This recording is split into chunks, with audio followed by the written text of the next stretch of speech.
Great. Yeah, and I noticed the Public Works is on Twitter, and you, when you took office, redid the cityofomaha.org and all of that. So you're starting to see it. How about the process across? And this will be a multi-part, but sometimes the city has a partnership with the county when it comes to technology, but that technology seems to be somewhat limited, and I mean it has a lot to do with your overwhelming amount of information. But is there still, 2 years ago when you and I talked at the South Omaha neighborhood meeting, I brought up the fact that there's a couple of boards and commissions that are inactive currently, one of them being the city charter, and one of them being the city-county merger, which Senator Ashford has obviously talked about, as well as other people in the in media, etc., have kind of been harping on this idea of where else can we gain efficiencies. So we have this technology limitation of city-county, or what I perceive as a limitation.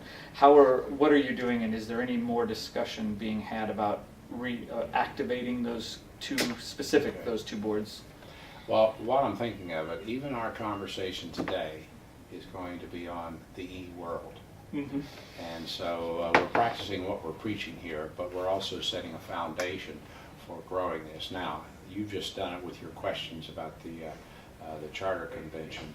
We need to begin preparing for that, and I think we need to look at it from an E standpoint on how we're going to communicate ideas, how we're going to let that particular charter convention group carry on its business, and how we modernize the charter for the next decade. So that's a good idea, and let's come back to that. Let's do something with that as we begin to design. I don't think we have to have a charter convention until the year 2013 or whatever, but we ought to get started now preparing for it, so we have some concept of how it's going to be part of the future and not just a repeat of what went on in the 60s, 70s, or 80s. We don't want to do that. As far as the city-county goes, Mary Ann Vorgensen and I are very much committed. You should talk to her about functions. I don't think the issue on the city and the county merger or whatever should be about governance. So that's for another point in time. And to date, we've never succeeded on doing anything when we focus on governance. Governance isn't our problem. It's what are we doing in the functional areas, like let's take the parks. The City of Omaha Parks Department is now the parks manager for parks, whether they're in the city limits or whether they're in the county. We will continue to do that because it gives us all the economies of being able to run a first-class parks program for both government units. We'll continue to do that as we have done with the jail. The jail is now merged, and the county is the primary responsibility for that, and we pay our share of the costs and expenses. 911. The thing that I see that is important, and I think that it would touch to the young professionals because we want to talk about a green city, is to step up the pace and redesign recycling. We're doing something now, but it's really in the past, and there's so much more that we can do. But we need to think about it in the City of Omaha, Douglas County concept. Start with the recycling and get that into a plan. Then look at the collection, whether it's public or private collection, or both should be accommodated. And then finally look at what we have to landfill, and we're only taking what we have to the Douglas County landfill. That's the 1, 2, 3. So we were started on putting together a consultant RFP for that, so we can get professional help on how to lay the design out, and certainly have citizen input every step along the way.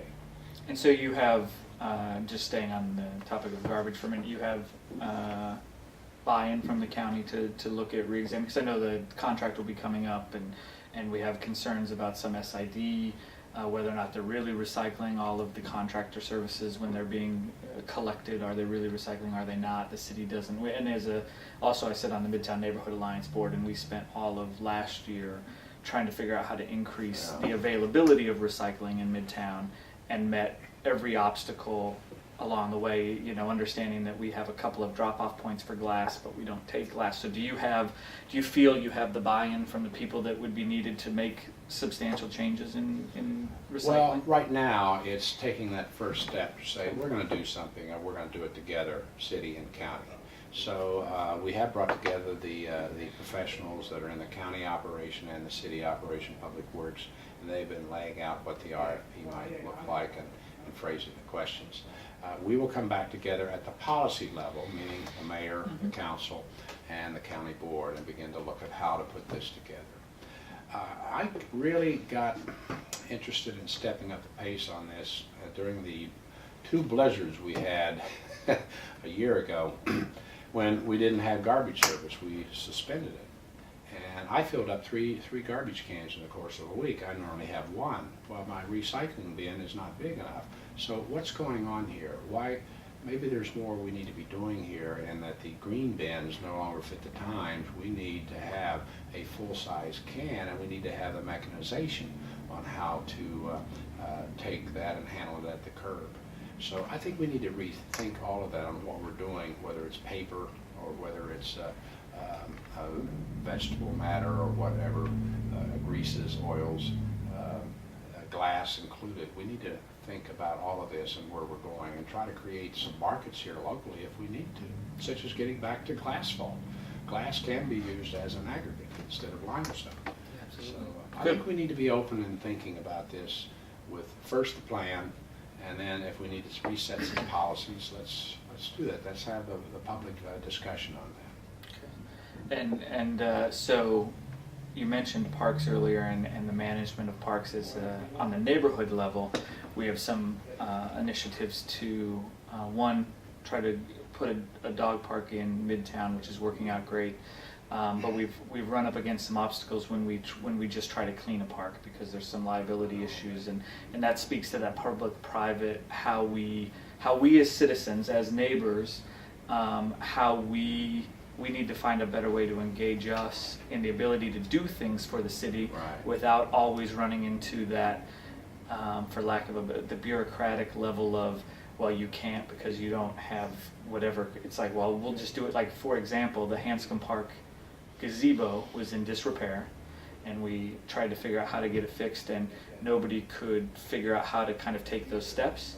And then one day it's just fixed, and we don't really talk about it, but there there must be a better way for citizens to engage in a process that allows us to be active members, right? So I know you have the neighborhood grants coming up, and that obviously is easy for neighbors, but you want to do no dates and stuff like that yet for that? And then how do we take that, because it's obviously an opportunity for us to receive funding at a neighborhood level to improve products, but how do we open up the options, the creative ability to make our neighborhoods better at the lowest level?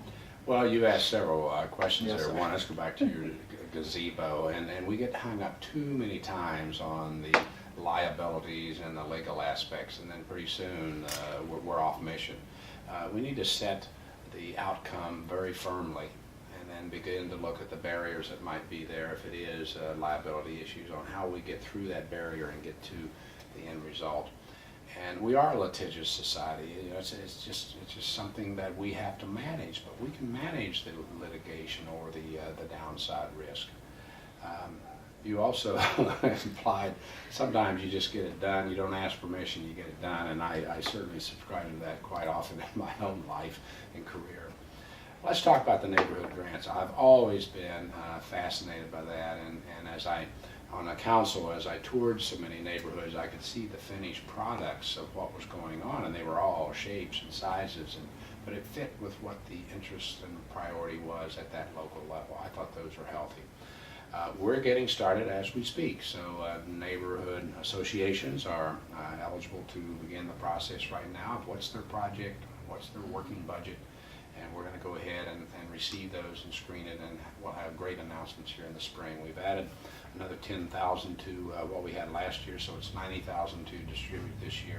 I would love to figure out if we can continue to stabilize our budgets and our cash flow at the city, that we could end up doubling that number as we go forward in time. I think neighborhoods are going to realize that they can take on more complicated projects once they get some of the simple ones under their belts and see the success of it. Okay. Good. So they're coming. So you've committed to it for this year and for next year. Oh, at least, of absolutely. neighborhood grants It's not going to go away. It needs to be a permanent part of our city cooperation, our partnership.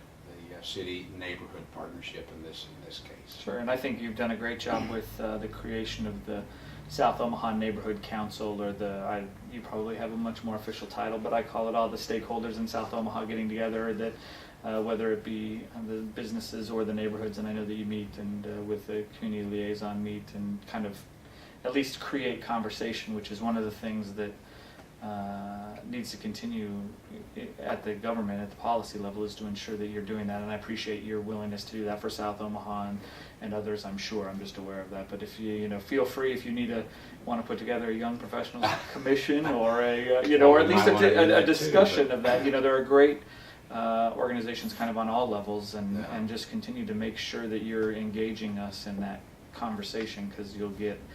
We'll drive your innovation as far as you want us to. I mean, we'll push. Well, I think you've already volunteered to lay out with the young professionals the design of the next charter convention. Yeah, absolutely.